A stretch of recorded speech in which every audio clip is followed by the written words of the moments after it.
Commercial break के बाद आपका स्वागत है। अभी तो आप कुछ देर पहले ब्रेक से पहले आपने हमें जो आपने अनुवाद किए थे उसका रसानुवाद हमें सुनाया।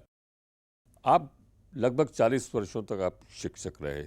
शिक्षक के बारे में ये कहते हैं कि शिक्षक जो है वो अच्छा इंसान बनाता है और आपके बनाए हुए जो शागिर्द थे आपके वो बहुत उच्च पदों पर गए, कुछ मुख्यमंत्री बने, कुछ राजनेता बने, कुछ मेंबर पार्लियामेंट, कुछ जज बने, डॉक्टर्स बने, इंजीनियर बने। तो आप जब गुरु शिष्य परंपरा को देखते हैं पीछे मुड़कर, तो आपको कोई ऐसा शिष्य आपको आता है याद कि जिस पे आपको गर्व हो? अब गर्व की बात जहाँ तक है, हमें अपने कई शिष्यों पर बहुत गर्व है। एक हमारा बहुत अच्छा शिष्य है जो बड़ा जज्बी हुआ और बड़ा ईमानदार रहा, और लेकिन मुलायम सिंह जी भी मेरे विद्यार्थी रहे।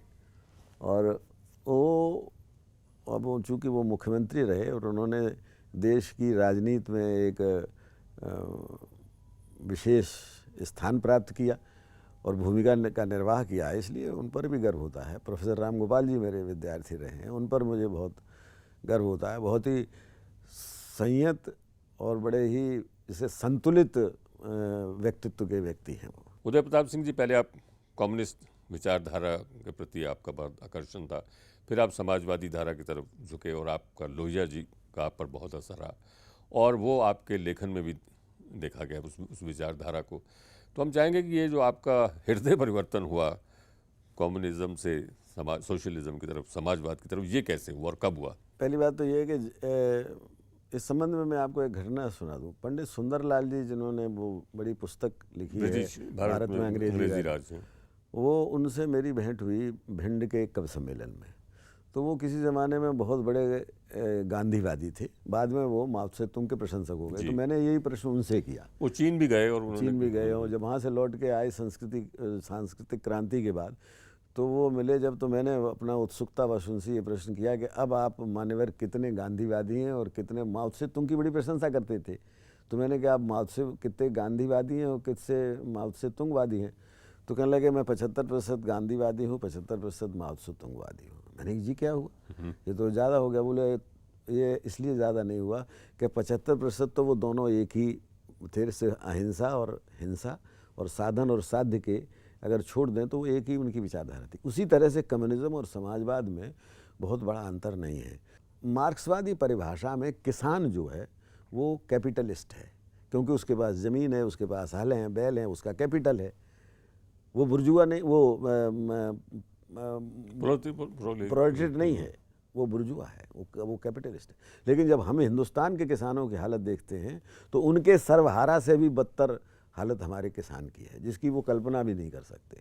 जो सब कुछ लगाता भी है और फिर उसके बाद वो स्वयं भूखा और रह जाता है सबको इतना पैदा करने के बाद। तो मुझे क्या लगा है कि भारत के परिवेश में साम्यवाद ज्यों का त्यों सार्थक नहीं है और उसकी अर्थवत्ता कम है। इसलिए हमने, जब लोहिया जी चुनाव लड़ रहे थे फर्रुखाबाद से, और तो हम लोग उस वक्त कम्युनिस्ट पार्टी ने जो थी उसने ये फैसला किया कि हमको लोहिया जी को समर्थन करना चाहिए, क्योंकि वो हमारे विचार के सबसे नज़दीक हैं।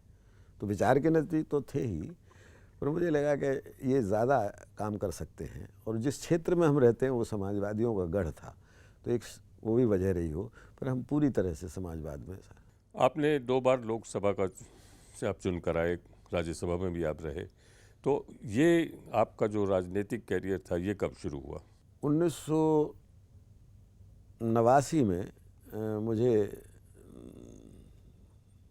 जनता दल था उस समय, उसमें मुलायम सिंह जी की बड़ी भूमिका थी और वो मेरे विद्यार्थी भी रहे थे और उनकी बड़ी इच्छा थी कि मैं राजनीति में आऊँ। तो उन्होंने मुझे टिकट दी और मैं पहला चुनाव जीता। उसके बाद फिर दूसरा 9वीं और 10वीं दोनों लोकसभा में मैं जीता, और उसके बाद 2002 में मैं राज्यसभा में आया। इसके बीच में मैं 3 साल राष्ट्रीय पिछड़ा वर्ग आयोग का भी सदस्य रहा। यही मेरा राजनीतिक कुल जीवन है। आप मुलायम सिंह जी के गुरु रहे और आप उनके बहुत करीब भी रहे, और आपने कहा कि आज भी हैं, और आपने ये भी कहा कि वही आपको उन्हें आपसे को लोकसभा का चुनाव लड़वाया। कोई ऐसी घटना आपको याद हो कि जिसमें आपने कोई भूमिका निभाई हो और जो कोई कटु और सुखद दोनों मिक्स्ड अनुभव रहा हो आपका? हाँ, ये एक, अब ऐसे तो इतने बड़े राजनीतिक काल में कई बार कई घटनाएं घटी, लेकिन एक बात मैं कभी भूल नहीं पाता हूँ, और ये उत्तर प्रदेश विधानसभा की कार्यवाही के रिकॉर्ड पर भी है। जो घटना मैं आपको सुनाने जा रहा हूँ, 1991 में जब ये अयोध्या का बाबरी मस्जिद का और राम जन्मभूमि का मामला चल रहा था, उस समय पूरी राजनीति दो हिस्सों में बट गई थी। एक जो सांप्रदायिकता के विरुद्ध थे और एक वे जो राम मंदिर बनाने पे आमादा थे। तो अरे उस वक़्त जो प्रधानमंत्री थे वीपी सिंह साहब और मुख्यमंत्री थे उत्तर प्रदेश में मुलायम सिंह जी। दोनों ही लोगों से थोड़ा थोड़ा, मुलायम सिंह जी से बहुत गहरा संबंध है, वीपी सिंह से भी। तो मुझे एन दिवाली के दिन 1991 में मुझे याद है, मुझे फर्रुखाबाद के एमपी हुआ करते थे संतोष भारती जी, उनका फ़ोन आया कि आप, देश बड़ी विषम परिस्थितियों से गुज़र रहा है और आपकी यहाँ पर प्रधानमंत्री जी आपसे कुछ बात करना चाहते हैं।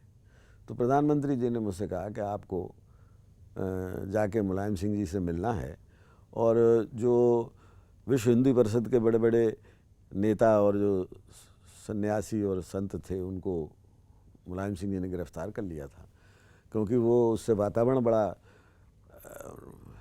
सांप्रदायिक हो रहा था।